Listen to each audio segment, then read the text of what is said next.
ज्योतिराव गोविंदराव फुले को 19वीं सदी का प्रमुख समाज सेवक माना जाता है। उन्होंने भारतीय समाज में फैली अनेक कुरीतियों को दूर करने के लिए सतत संघर्ष किया। अछूतोद्वार, नारी शिक्षा, विधवा विवाह और किसानों के हित के लिए ज्योतिबा ने उल्लेखनीय कार्य किया है। उनका जन्म 11 अप्रैल 1827 को सतारा, महाराष्ट्र में हुआ था। उनका परिवार बेहद गरीब था और जीवन यापन के लिए बाग बगीचों में माली का काम करता था। ज्योतिबा जब मात्र 1 वर्ष के थे तभी उनकी माता का निधन हो गया था। ज्योतिबा का लालन पालन सगुनाबाई नामक एक दाई ने किया। सगुनाबाई ने ही उन्हें मां की ममता और दुलार दिया। 7 वर्ष की आयु में ज्योतिबा को गांव के स्कूल में पढ़ने भेजा गया। जातिगत भेदभाव के कारण उन्हें विद्यालय छोड़ना पड़ा। स्कूल छोड़ने के बाद भी उनमें पढ़ने की ललक बनी रही। सगुनाबाई ने बालक ज्योतिबा को घर में ही पढ़ने में मदद की। घरेलू कार्यों के बाद जो समय बचता उसमें वह किताबें पढ़ते थे। ज्योतिबा पास पड़ोस के बुजुर्गों से विभिन्न विषयों में चर्चा करते थे।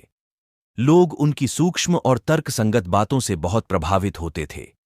उन्होंने विधवाओं और महिलाओं के कल्याण के लिए काफी काम किया।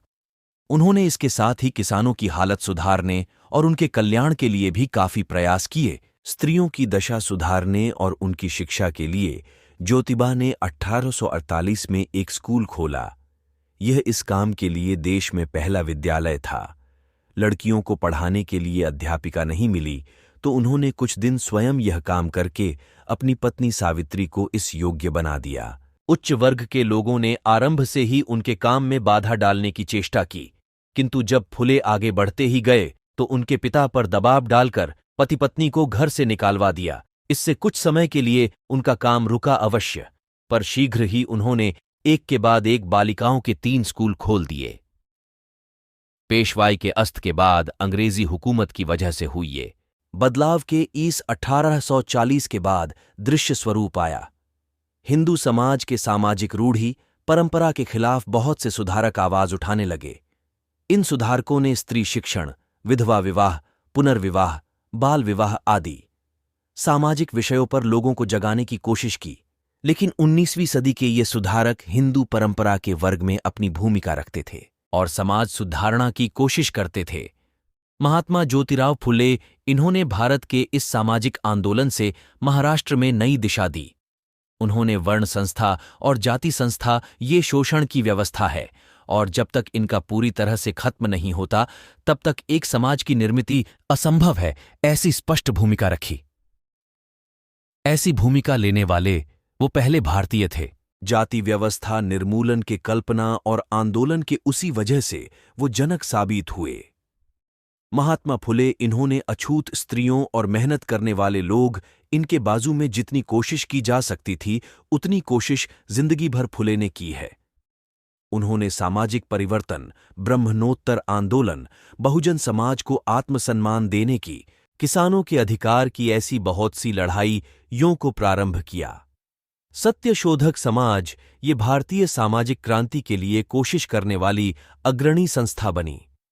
महात्मा फुले ने लोकमान्य तिलक, आगरकर, न्या, रानडे, दयानंद सरस्वती इनके साथ देश की राजनीति और समाजकारण आगे ले जाने की कोशिश की। इनका परिवार कई पीढ़ी पहले सतारा से आकर यहां बसा था। यहां आकर इन्होंने फूलों का काम शुरू किया और उससे गजरा व माला इत्यादि बनाने का काम शुरू किया। इसीलिए ये फुले के नाम से जाने गए। इनका विवाह सन 1840 ईयो में सावित्रीबाई फुले से हुआ। ये बाद में स्वयं एक प्रसिद्ध स्वयंसेवी महिला के रूप में सामने आईं। स्त्री शिक्षा और दलितों को शिक्षा का अधिकार दिलाने के अपने उद्देश्य में दोनों पति पत्नी ने साथ मिलकर कार्य किया। ज्योतिबा बहुमुखी प्रतिभा के धनी थे। ये उच्च कोटि के लेखक भी थे।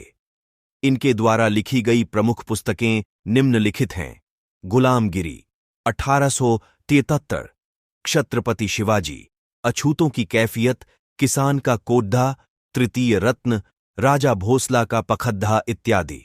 1873 में सत्यशोधक समाज की स्थापना के बाद इनके सामाजिक कार्यों की सराहना देश भर में होने लगी। इनकी समाज सेवा को देखते हुए मुंबई की एक विशाल सभा में 11 मई 1828 को विट्ठलराव कृष्णाजी वंडेकर जी ने इन्हें महात्मा की उपाधि से सम्मानित किया। समाज की कुप्रथा, अंधश्रद्धा की जाल से समाज को मुक्त करना चाहते थे। 28 नवंबर 1890 में 63 साल की उम्र में उनका निधन हुआ था महात्मा ज्योतिबा फुले की। सबसे बड़ी विशेषता यह थी कि वे जो कहते थे उसे अपने आचरण और व्यवहार में उतार कर दिखाते थे।